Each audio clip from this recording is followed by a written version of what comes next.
이성계의 위화도 회군은 고려 말기 정치사에서 매우 중요한 사건 중 하나로 결국 조선 왕조의 건국으로 이어진다. 이 사건은 1388년 이성계가 위화도에서 군대를 돌려 개경으로 돌아오는 과정에서 일어난다. 이성계의 위화도 회군은 단순한 군사적 반란이 아니라 고려의 내부적 혼란과 외부적 위협 속에서 새로운 질서를 세우려는 시도의 일환이었다. 이 글에서는 위화도 회군의 배경, 과정, 그리고 결과를 자세히 살펴보고 이 사건이 한국 역사에 미친 영향을 분석해보겠다. 고려 말기, 고려는 외부의 침략과 내부의 혼란으로 어려움을 겪고 있었다.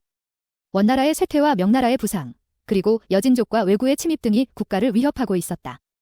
이러한 상황에서 고려의 내부는 정치적으로 분열되어 있었으며 왕권은 약화되고 대신들의 권력 다툼이 심각했다. 고려의 국정 운영은 매우 불안정했고 여러 세력들이 자신들의 권력을 확대하려는 경쟁이 치열했다. 1388년 고려의 우왕과 최영은 원나라의 영향력에서 벗어나기 위해 요동을 정벌할 계획을 세웠다. 최영은 이를 통해 명나라와의 관계를 강화하고 국력을 과시하려 했다. 요동 정벌군의 지휘관으로는 이성계와 조민수를 임명했다. 이성계는 고려의 유력한 무장이었으며 군사적 능력과 명성을 갖추고 있었다. 그러나 이성계는 요동 정벌에 대해 반대 의견을 가지고 있었다. 그는 여러 이유를 들어 요동 정벌이 부당하다고 주장했다. 이성계가 요동 정벌에 반대했던 이유는 크게 세 가지였다. 첫째, 당시 고려는 이미 내부적으로 혼란스러운 상황이었고 외부로 군대를 파견하는 것은 무리라는 점이었다. 고려는 내부의 정치적 불안정과 경제적 어려움으로 인해 국력이 쇠퇴하고 있었다. 이러한 상황에서 외부로 군대를 파견하는 것은 국가의 안정을 해치는 행위라고 보았다.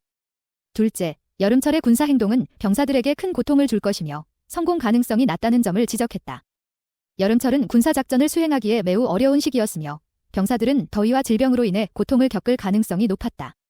셋째, 이성계는 명나라와의 관계 악화를 우려했다. 명나라는 새로이 부상하는 강력한 세력으로 고려가 요동을 공격하는 것은 명나라와의 갈등을 초래할 수 있었다. 그러나 이성계의 주장은 받아들여지지 않았고 군대는 요동을 향해 출발하게 되었다. 군대가 압록강을 건너 위화도에 이르렀을 때 이성계는 결단을 내리게 된다. 그는 자신의 군사적 경험과 정치적 판단을 바탕으로 군대를 돌려 개경으로 돌아가기로 결정했다. 이성계는 자신의 결정이 옳다는 확신을 가지고 있었으며 군대 내에서도 그의 결정에 동의하는 장수들이 많았다. 결국 이성계는 위화도에서 회군을 명령하고 군대를 이끌고 개경으로 돌아왔다. 위화도 회군은 고려 정치사에 큰 충격을 주었다. 이성계는 개경으로 돌아와 권력을 장악하고 최영을 비롯한 정권의 핵심 인사들을 제거했다. 우왕은 폐위되고 공양왕이 즉위하게 된다. 이성계는 군사적 성공을 바탕으로 정치적 권력을 쥐게 되었으며 이후 조선 건국의 발판을 마련하게 된다. 위화도 회군의 결과 고려의 정권은 급격히 변화했다. 이성계는 새로운 왕조를 세우기 위한 기반을 다졌으며 이는 1392년 조선 왕조의 건국으로 이어졌다. 조선 왕조는 이후 500여 년간 한반도를 통치하게 되며 한국 역사에 큰 영향을 미치게 된다. 위화도 회군은 단순한 군사적 반란 이상의 의미를 가진다. 이 사건은 고려의 내부적 혼란과 외부적 위협 속에서 새로운 질서를 세우려는 시도의 일환이었다. 이성계의 결단과 그에 따른 정치적 변화는 고려의 종말과 조선의 시작을 알리는 중요한 사건으로 한국 역사에서 매우 중요한 위치를 차지하고 있다. 이성계의 위화도 회군 과정은 고려 말기의 정치적, 사회적 배경 속에서 이루어졌다. 당시 고려는 내부적으로 정치적 불안정과 경제적 어려움에 시달리고 있었다. 왕권은 약화되고 대신들 간의 권력 다툼이 심화되면서 국정 운영이 불안정해졌다. 이러한 상황에서 고려의 지도자들은 외부로 시선을 돌려 국력을 과시하고 내부의 혼란을 잠재우려 했다. 요동정벌은 이러한 배경에서 추진된 정책이었다. 최영은 요동정벌을 통해 명나라와의 관계를 강화하고 고려의 국력을 과시하려 했다.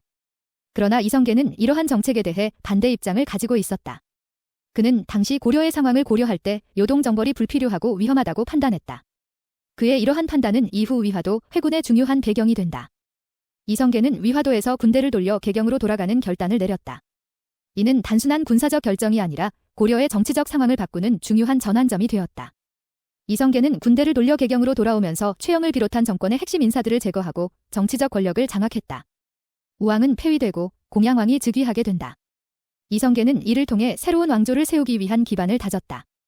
위화도 회군의 결과로 고려의 정권은 급격히 변화했다. 이성계는 군사적 성공을 바탕으로 정치적 권력을 쥐게 되었으며 이후 조선 건국의 발판을 마련하게 된다. 1392년 이성계는 조선을 건국하고 첫 번째 왕으로 즉위하게 된다. 조선 왕조는 이후 500여 년간 한반도를 통치하게 되며 한국 역사에 큰 영향을 미치게 된다. 위화도 회군은 단순한 군사적 반란 이상의 의미를 가진다. 이 사건은 고려의 내부적 혼란과 외부적 위협 속에서 새로운 질서를 세우려는 시도의 일환이었다.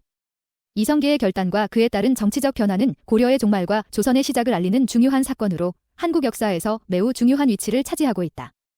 위화도 회군 과정에서 이성계의 군사적 능력과 정치적 판단은 중요한 역할을 했다. 이성계는 군사적 경험과 전략적 판단을 바탕으로 위화도에서 회군을 명령하고 개경으로 돌아왔다. 그의 이러한 결단은 고려의 정치적 상황을 바꾸는 중요한 전환점이 되었다. 이성계는 이를 통해 정치적 권력을 장악하고 새로운 왕조를 세우기 위한 기반을 다졌다. 위화도 회군은 고려의 종말과 조선의 시작을 알리는 중요한 사건으로 한국 역사에서 매우 중요한 위치를 차지하고 있다. 이성계의 결단과 그에 따른 정치적 변화는 고려의 내부적 혼란과 외부적 위협 속에서 새로운 질서를 세우려는 시도의 일환이었다. 위화도 회군은 단순한 군사적 반란 이상의 의미를 가진다. 이 사건은 고려의 내부적 혼란과 외부적 위협 속에서 새로운 질서를 세우려는 시도의 일환이었다. 결론적으로 이성계의 결단과 그에 따른 정치적 변화는 고려의 종말과 조선의 시작을 알리는 중요한 사건으로 한국 역사에서 매우 중요한 위치를 차지하고 있다. 이성계의 결단과 그에 따른 정치적 변화는 고려의 내부적 혼란과 외부적 위협 속에서 새로운 질서를 세우려는 시도의 일환이었다.